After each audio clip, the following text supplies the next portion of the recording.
नमस्कार दोस्तों, स्वागत है आपका हमारे YouTube चैनल पर। आज हम संपूर्ण जीव विज्ञान का मास्टर वीडियो लेकर आए हैं और यह संपूर्ण जीव विज्ञान का यह समझिए कि निचोड़ वीडियो है। आप एक बार यह पूरा वीडियो पूरा देख लेंगे तो आप जान लीजिए जीव विज्ञान से एकदम ऊपरी तरीके से पूरा तरीके से रूबरू हो जाएंगे। और ये जो क्वेश्चन हमने लिए हैं ये सिलेक्टेड और इम्पोर्टेंट लिए हैं, जो पिछले वर्ष की परीक्षाओं में सभी परीक्षाओं में पूछे गए हैं। आज तक की 20 साल से जो परीक्षाएं पूछी जा रही हैं जीव विज्ञान के जो जो प्रश्न हमें इम्पोर्टेंट लगे उनका संकलन लेकर आए हैं और उनको हम व्याख्या करेंगे। तो वीडियो की शुरुआत करते हैं बिना किसी देरी के। हाँ दोस्तों, यह बिल्कुल ललन टॉप वीडियो है, आपको बिल्कुल भी एहसास नहीं होगा कि हमने जीव विज्ञान कवर कर लिया। तो वीडियो की शुरुआत करते हैं बिना किसी देरी के। यदि आप हमारे चैनल पर नए आए हैं तो प्लीज़ हमारे चैनल को सब्सक्राइब कीजिए और बेल आइकन को दबाना ना भूलें। तो वीडियो की शुरुआत करते हैं।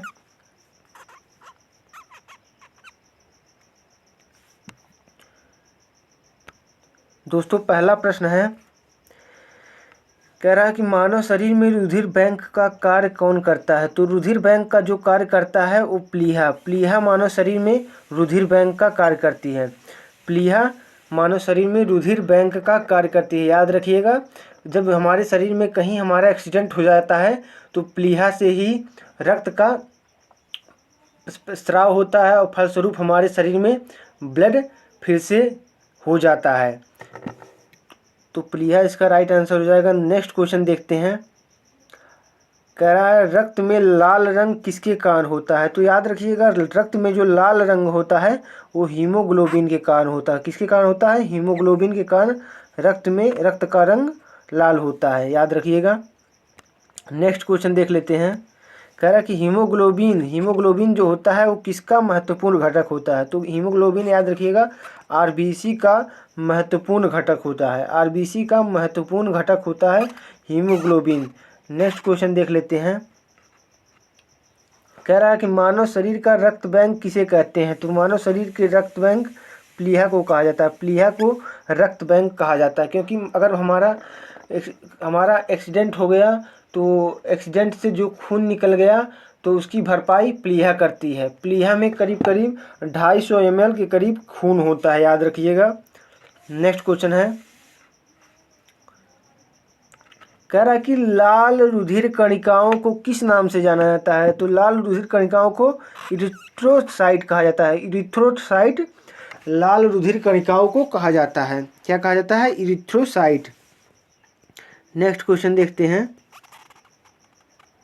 कह रहा मनुष्य की लाल रक्त कणिकाओं का जीवन काल कितना होता है। तो मनुष्य की लाल रक्त कणिकाओं का जीवन काल 120 दिन होता है। अगर लगभग में बात करें तो लगभग में 100 से 120 दिन मनुष्य की लाल रक्त कणिकाओं का जीवन काल होता है। नेक्स्ट क्वेश्चन देख लेते हैं। कह रहा है कि मानव शरीर में लाल रक्त कण का निर्माण कहाँ होता है। यदि लाल रक्त कण यानी कि आरबीसी का निर्माण पूछ रहा है कहाँ होता है, वेरी वेरी इंपॉर्टेंट क्वेश्चन है। आरबीसी का निर्माण जो होता है वो अस्थि मज्जा में होता है। अस्थि मज्जा में आरबीसी का निर्माण होता है। नेक्स्ट क्वेश्चन देख लेते हैं। कह रहा है सफ़ेद रक्त कण का मुख्य कार्य क्या होता है। तो सफ़ेद रक्त कण का मुख्य कार्य यानी कि सफ़ेद रक्त कण को कहते हैं डब्ल्यूबीसी सफ़ेद रक्त कण को कहते हैं। तो सफ़ेद रक्त कण का मुख्य कार्य होता है रोग प्रतिरोधक क्षमता धारण करना। रोग प्रतिरोधक क्षमता धारण करना इसका प्रमुख कार्य होता है। नेक्स्ट क्वेश्चन है, कह रहा है कि रक्त समूह की खोज किसने की थी। तो रक्त समूह की खोज की थी कार्ल लैंडस्टीनर ने। याद रखिएगा, कार्ल लैंडस्टीनर ने रक्त समूह की खोज की थी। और ब्लड ग्रुप की पूछेगा या रक्त समूह की पूछेगा तो आप कार्ल लैंडस्टीनर को कीजिएगा। नेक्स्ट क्वेश्चन है, और एक बात यहाँ पर याद रखने योग्य है कि अगर कहेगा रक्त परिसंचरण की खोज किसने की थी, तो रक्त परिसंचरण की खोज विलियम हार्वे ने की थी। किसने की थी? विलियम हार्वे ने। याद रखिएगा, विलियम हार्वे ने रक्त परिसंचरण की खोज की थी। नेक्स्ट क्वेश्चन है, मानव मस्तिष्क में बुद्धि का केंद्र किसे कहा जाता है। तो बुद्धि का केंद्र क्या होता है मानव मस्तिष्क में। तो मानव मस्तिष्क में बुद्धि का केंद्र हमारा सेरेब्रम होता है। सेरेब्रम नामक ग्रंथि हमारे शरीर की बुद्धि का केंद्र कहलाती है। ये के क्वेश्चन हमने सिलेक्टेड इम्पॉर्टेंट लिए हैं ताकि क्वेश्चन को एग्जाम में फंसाया जा सके। नेक्स्ट क्वेश्चन देखते हैं। कह रहा है कि मनुष्य के मस्तिष्क का सबसे बड़ा भाग कौन सा है? तो सबसे बड़ा भाग होता है प्रमस्तिष्क। प्रमस्तिष्क मनुष्य के शरीर का सबसे बड़ा भाग है, याद रखिएगा। नेक्स्ट क्वेश्चन है, कह रहा है मानव शरीर की सबसे बड़ी कोशिका कौन सी है? तो मानव शरीर की सबसे बड़ी कोशिका तंत्रिका कोशिका है। तंत्रिका कोशिका मानव शरीर की सबसे बड़ी कोशिका है। अगर मानव शरीर की सबसे बड़ी कोशिका की बात की जाए तो तंत्रिका कोशिका मानव शरीर की सबसे बड़ी कोशिका है, यह याद रखिएगा। नेक्स्ट क्वेश्चन है, मूत्र का पीला रंग किसकी मौजूदगी के कारण होता है? तो मूत्र का जो पीला रंग होता है वो यूरोक्रोम की मौजूदगी के कारण होता है। यूरोक्रोम की मौजूदगी के कारण मूत्र का रंग पीला होता है। नेक्स्ट क्वेश्चन देख लेते हैं। कह रहा मानव शरीर की किस ग्रंथि को मास्टर ग्रंथि कहा जाता है? यानी कि मास्टर ग्लैंड किस ग्रंथि को कहा जाता है? तो पीयूष ग्रंथि हमारे मस्तिष्क में पाई जाती है, इसे मास्टर ग्लैंड के नाम से जाना जाता है। और नेक्स्ट क्वेश्चन देख लेते हैं। मनुष्य के शरीर की सबसे छोटी ग्रंथि कौन सी है? तो मनुष्य के शरीर की सबसे छोटी ग्रंथि का नाम है पिट्यूरी ग्रंथि। पिट्यूरी ग्रंथि मानव शरीर के सबसे छोटी ग्रंथि है। और याद रखिएगा जो पिट्यूरी ग्रंथि है यह भी हमारे मस्तिष्क में पाई जाती है।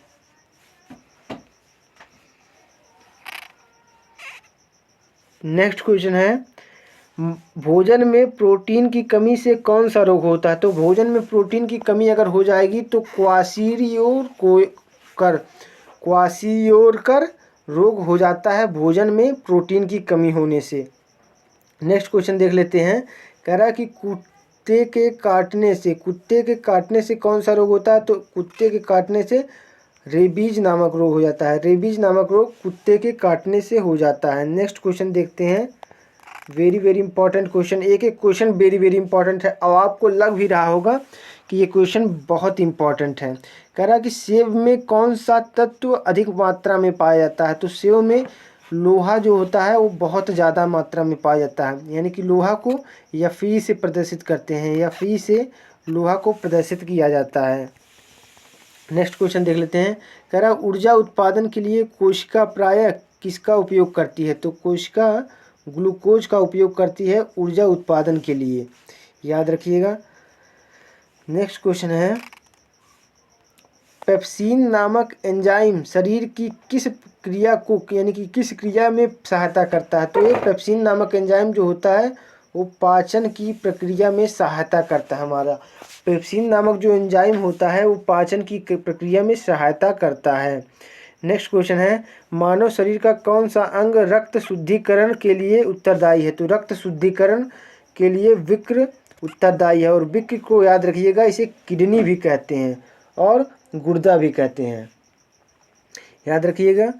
रक्त शुद्धिकरण के लिए वृक्क उत्तरदायी है। अगर हमारा वृक्क यानी कि गुर्दा या किडनी खराब हो जाएगा तो हमारे शरीर का गुर्दे का डायलिसिस करवाना पड़ेगा, याद रखिएगा। डायलिसिस किडनी का होता है। नेक्स्ट क्वेश्चन है,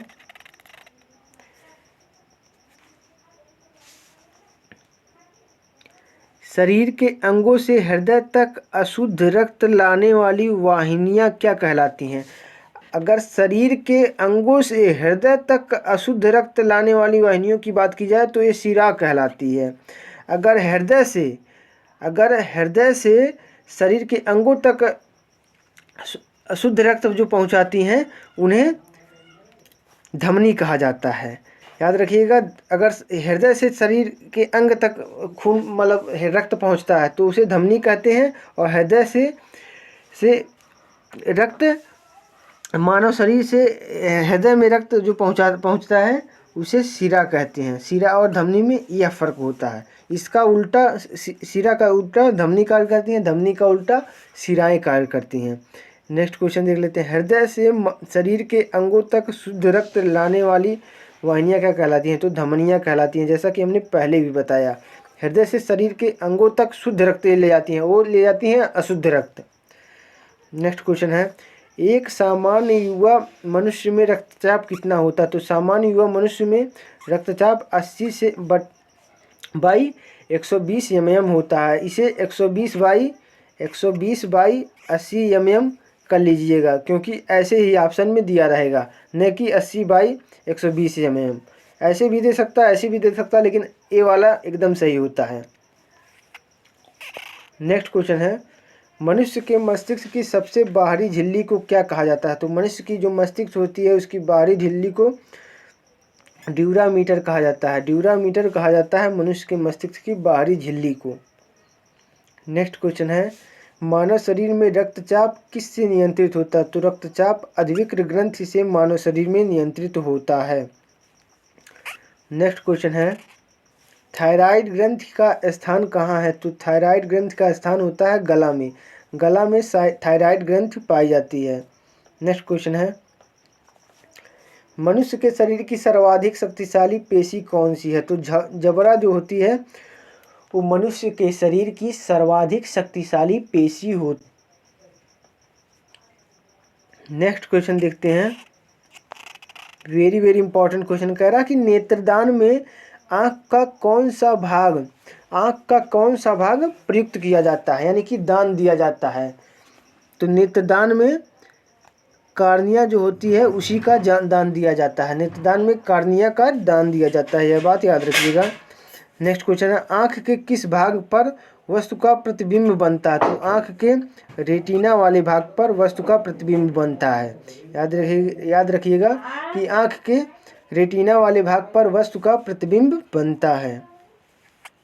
नेक्स्ट क्वेश्चन है, मानव शरीर का सामान्य तापमान कितना होता है? तो सामान्य तापमान की बात की जाए तो मानव शरीर का डिग्री सेल्सियस में तापमान 36.9 यानी कि 37 के करीब होता है, और ये 98.6 डिग्री फ़ारेनहाइट होता है। ये दोनों पैमानों को याद रखिएगा, वेरी वेरी इंपॉर्टेंट क्वेश्चन है। नेक्स्ट क्वेश्चन है, मानव का मस्तिष्क लगभग कितने ग्राम का होता है? तो मानव का मस्तिष्क लगभग 1350 ग्राम का मानव का मस्तिष्क होता है। नेक्स्ट क्वेश्चन है, शरीर में हीमोग्लोबिन का कार्य क्या होता है? तो ऑक्सीजन का परिवहन करना हीमोग्लोबिन का मुख्य कार्य होता है। नेक्स्ट क्वेश्चन है, कौन सा विटामिन पानी में घुलनशील है? तो विटामिन बी जो होता है वो पानी में घुलनशील होता है। तो हम आइए वसा में घुलनशील और जल में घुलनशील विटामिनों को विभक्त कर लेते हैं। तो जल में घुलनशील पहले हम विटामिन देख लेते हैं। विटामिन बी और सी, ये दो विटामिन ऐसे हैं जो जल में घुलनशील होते हैं, याद रखिएगा। विटामिन बी और सी ये जो दो विटामिन हैं ये पानी में घुलनशील होते हैं, और बाकी बचे विटामिन वसा में घुलनशील होते हैं, यानी कि बाकी बचे ए, डी, ई और के, ये चारों विटामिन वसा में घुलनशील होते हैं। नेक्स्ट क्वेश्चन देख लेते हैं, एक सामान्य मनुष्य में किसका कितना रक्त होता है? तो 4 से 5 लीटर एक सामान्य मनुष्य में रक्त होता है। नेक्स्ट क्वेश्चन है, मनुष्य में बुद्धि एवं चतुराई का केंद्र क्या है? तो सेरिब्रम नामक ग्रंथि मनुष्य में बुद्धि एवं चतुराई का केंद्र है। नेक्स्ट क्वेश्चन, रक्त में ग्लूकोज की मात्रा को कौन नियंत्रित करता है? तो इंसुलिन के कारण रक्त में ग्लूकोज की मात्रा नियंत्रित होती है। नेक्स्ट क्वेश्चन है, उच्च रक्तचाप की अवस्था को क्या कहा जाता है? तो उच्च रक्तचाप की अवस्था को हाइपरटेंशन कहा जाता है। हाइपरटेंशन कहा जाता है उच्च रक्तचाप की अवस्था को। नेक्स्ट क्वेश्चन है, खसरा रोग का कारक है? तो खसरा रोग विषाणु के कारण होता है।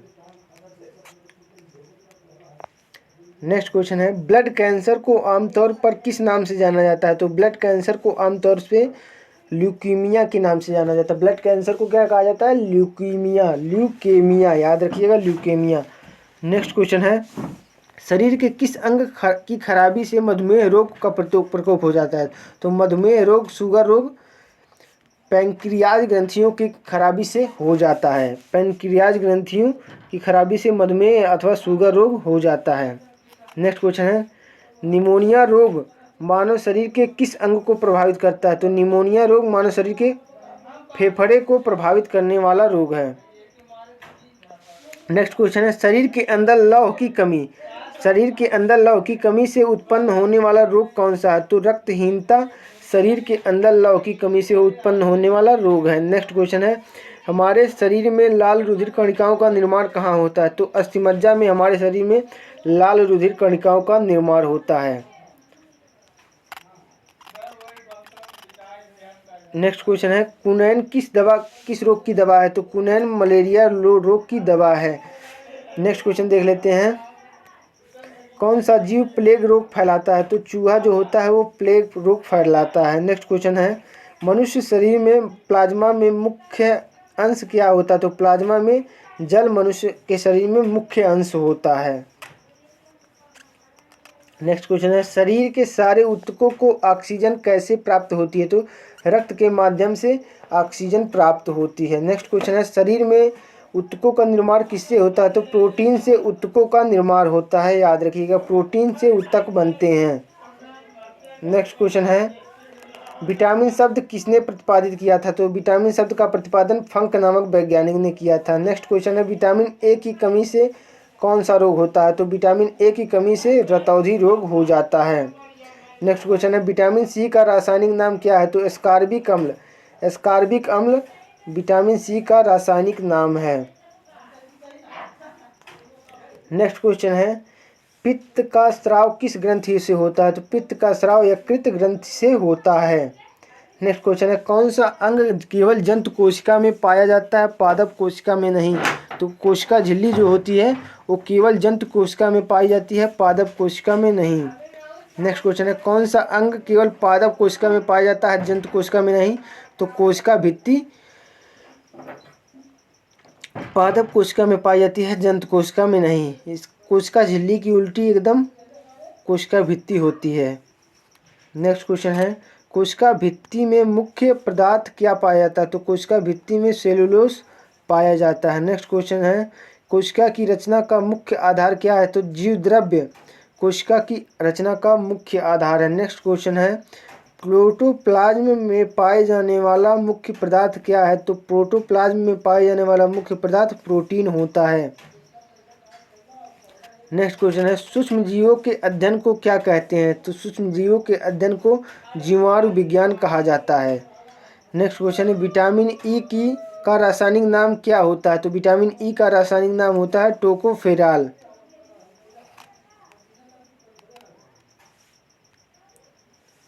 हृदय की धड़कन को नियंत्रित करने के लिए कौन सा खनिज आवश्यक है? तो पोटेशियम खनिज जो होता है वो हृदय की धड़कन को नियंत्रित करने वाला खनिज है, याद रखिएगा। नेक्स्ट क्वेश्चन है टाइफाइड से कौन सा रोग अंग प्रभावित होता है? तो टाइफाइड से हमारी आंत जो होती है वो प्रभावित होती है टाइफाइड के से। नेक्स्ट क्वेश्चन है मलेरिया मादा एनाफिलिस से फैलता है, इसकी खोज सबसे पहले किसने की थी? तो रोनाल्ड रॉस नामक वैज्ञानिक ने सबसे पहले यह खोज की थी। नेक्स्ट क्वेश्चन है मनुष्य में सबसे लंबी कोशिका कौन सी है? तो तंत्रिका कोशिका मनुष्य में सबसे लंबी कोशिका है। नेक्स्ट क्वेश्चन है राइबोसोम किस प्रक्रिया में महत्वपूर्ण भूमिका निभाता है? तो प्रोटीन संश्लेषण में राइबोसोम महत्वपूर्ण भूमिका निभाते हैं। नेक्स्ट क्वेश्चन है पौधों द्वारा वायुमंडल में जल छोड़ने की क्रिया को क्या कहलाती है? तो वाष्पोत्सर्जन कहा जाता है पौधों द्वारा वायुमंडल में जल छोड़ने की प्रक्रिया को। नेक्स्ट क्वेश्चन है गाय के दूध का रंग किसकी मौजूदगी के कारण थोड़ा पीला होता है? तो पीला होने का कारण होता है कैरोटीन। कैरोटीन की मौजूदगी के कारण गाय के दूध का रंग पीला हो जाता है। नेक्स्ट क्वेश्चन है घात करो और छिप जाओ नाम से विख्यात विषाणु है? तो RSV विषाणु घात करो और छिप जाओ नाम से विख्यात है। नेक्स्ट है दूध में कौन सा प्रोटीन पाया जाता है? तो दूध में केसिन नाम का प्रोटीन पाया जाता है। नेक्स्ट क्वेश्चन है रुधिर में श्वेत रक्त कणिकाओं की अत्यधिक मात्रा में उपस्थिति को रोग विज्ञान की भाषा में कहते हैं, तो इसे ल्यूकेमिया कहा जाता है। ल्यूकेमिया इसे कहा जाता है, इससे कैंसर हो जाता है। नेक्स्ट क्वेश्चन है स्कर्वी रोग किसकी कमी से होता है? तो स्कर्वी रोग विटामिन सी की कमी से होता है। नेक्स्ट क्वेश्चन है कैल्शियम और फास्फोरस शरीर के किस अंग के लिए लाभदायक हैं? तो हड्डियों के लिए कैल्शियम और फास्फोरस अत्यधिक लाभदायक होते हैं। नेक्स्ट क्वेश्चन है पौधे हरे क्यों दिखाई देते हैं? तो क्लोरोफिल की उपस्थिति के कारण पौधे का रंग हरा दिखाई देता है। नेक्स्ट क्वेश्चन है कौन सा विटामिन बच्चों को रिकेट्स रोग से बचाता है? तो विटामिन डी बच्चों को रिकेट्स रोग से बचाता है। नेक्स्ट क्वेश्चन है, हमारे शरीर में प्रोटीन का पाचन किस अंग में होता है? तो प्रोटीन का पाचन बड़ी आंत में होता है संपन्न। नेक्स्ट क्वेश्चन है, अमीबा किस किस्म का जीव है? तो अमीबा एक कोशिका वाला जीव है। नेक्स्ट क्वेश्चन है, पौधों का जनन भाग कौन सा है? तो पौधों का जनन भाग होता है पुष्प। नेक्स्ट क्वेश्चन है, कौन से रक्त समूह का व्यक्ति सभी को रक्तदान कर सकता है? तो ओ रक्त वाला व्यक्ति सभी को रक्तदान कर सकता है, और ए बी रक्त वाला समूह किसी से भी रक्तदान ले सकता है। ए बी किसी से भी ले सकता है, ए बी सर्वग्राही है और ओ रक्त सर्वदाता है। याद रखिएगा ये दोनों पॉइंट। नेक्स्ट क्वेश्चन है, कौन से रक्त समूह का व्यक्ति सभी से रक्त ले सकता है? तो ए बी रक्त समूह वाला व्यक्ति सभी से रक्त ले सकता है। नेक्स्ट क्वेश्चन कह रहा है कि फलों और सब्जियों में कौन सा विटामिन नहीं होता? तो विटामिन डी इनमें नहीं पाया जाता। विटामिन डी सूर्य के प्रकाश में पाया जाता है। नेक्स्ट क्वेश्चन है, कोशिका का शक्तिगिरी पावर हाउस किसे कहा जाता है? तो कोशिका का पावर हाउस कहते हैं माइटोकॉन्ड्रिया को। माइटोकॉन्ड्रिया को कोशिका का पावर हाउस कहा जाता है। नेक्स्ट क्वेश्चन है, सबसे बड़ा अंडा किसका होता है? तो शुतुरमुर्ग का अंडा सबसे बड़ा होता है। नेक्स्ट क्वेश्चन है, मनुष्य में कितने गुणसूत्र होते हैं? तो मनुष्य में 46 गुणसूत्र होते हैं। मनुष्य में कुल गुणसूत्रों की संख्या 46 होती है। नेक्स्ट क्वेश्चन है, सामान्यतः किसके गुणसूत्र से बच्चे का लिंग निर्धारित होता है? तो पिता के गुणसूत्र से बच्चे का लिंग निर्धारित होता है। नेक्स्ट क्वेश्चन है, सर्वप्रथम जीव की उत्पत्ति कहाँ पर हुई थी? तो जल में सर्वप्रथम जीव की उत्पत्ति हुई थी। नेक्स्ट क्वेश्चन है, पुष्पों का अध्ययन कहलाता है? तो एंथोलॉजी पुष्पों के अध्ययन को कहा जाता है। नेक्स्ट क्वेश्चन है, कहा जाता है तो फलों के अध्ययन को पोमोलॉजी कहा जाता है। नेक्स्ट क्वेश्चन है, जिन पौधों पर बीज बनते हैं किंतु पुष्प नहीं लगते हैं क्या कहलाते हैं? तो इसे अनावृत बीजी कहते हैं। जिन पौधों पर बीज बनते हैं लेकिन पुष्प नहीं लगते इन्हें अनावृत बीजी पौधे कहते हैं। नेक्स्ट क्वेश्चन है, चेचक के लिए टीके का विकास किसने किया था? तो चेचक के लिए टीके का विकास एडवर्ड जेनर ने किया था। नेक्स्ट क्वेश्चन है, रेशम पालन कहलाता है? तो रेशम पालन को सेरीकल्चर कहा जाता है। नेक्स्ट क्वेश्चन है,